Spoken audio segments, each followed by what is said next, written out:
Yo, this is Molecular. This is the first of, I hope, many short little tip videos exclusively for Patreon. This first one is going to be about detuning, just detuning samples to generate kind of like a phasing effect. I'm pretty sure if you've ever listened to drum and bass, you've heard this effect before. There are many different ways to do it.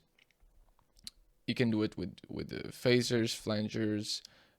You can do it with samplers. You can do it. There's a lot of different ways to do this. You can do this to bass sounds inside Serum. You can do this inside Native Instruments Massive. There's a lot of different ways to do it. But I'll just show you what it kind of sounds like. So I have this little break sample here. Okay, and if I just make a copy of it and double click on the copy and just detune it by 1 cent or 2 or 3. So basically, if I play this one, to our ears it sounds pretty much the same. It's not like we can tell the difference, but when we play both of them, they're detuned from each other. We can have this phasing effect.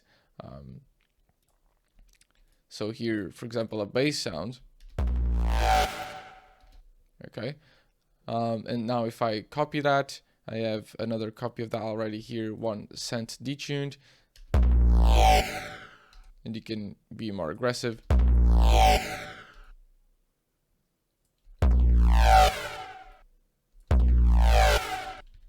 Okay, so that's pretty cool. If you wonder like how do you play this as an instrument if you have samples, well, you can put it in a sampler and just detune one of them, or put it like in a drum rack. So I have an aim break here. If I mute this copy, I'll play this.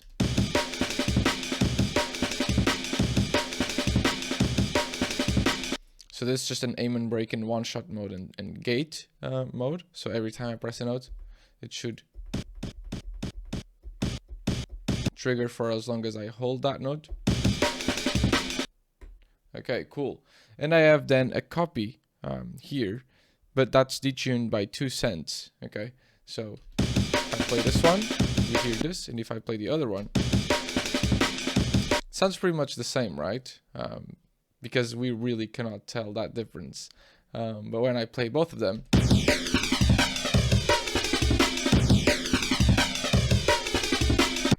okay, so that's pretty much the tip. Very quickly in sampler, I can also show you how we can do this.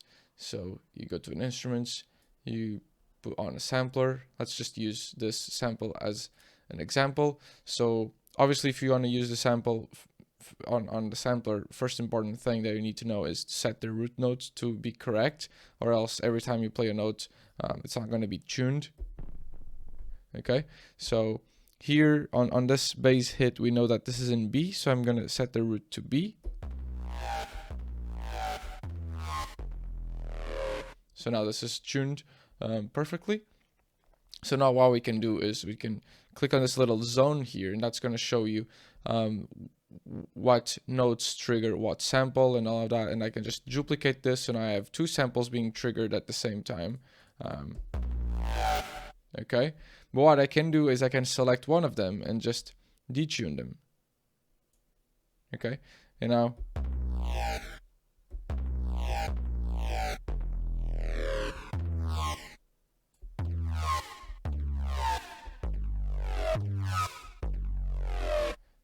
there you have it. You can do this with pretty much anything.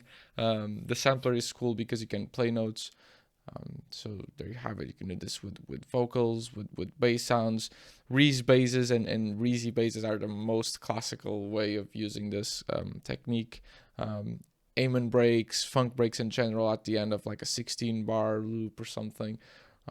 So yeah, hope you have fun with this technique, and please overuse it a lot. I love this kind of sound.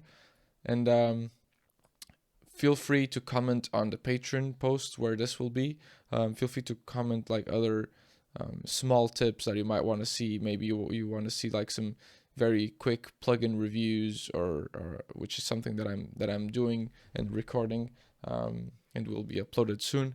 Or some other stuff that maybe you think you're overcomplicated, and you're making it way harder than it seems, and you just want to see a short video about it. I'll be trying to upload as many short videos and small tips as I can, and obviously there will still be at least one big video about a specific topic that will be always detailed about something.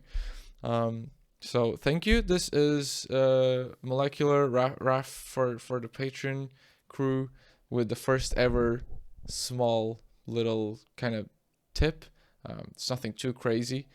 It's just, I know a lot of you already know this, and I know also a lot of you don't really know this. So yeah, there is, and hope you enjoy. Peace.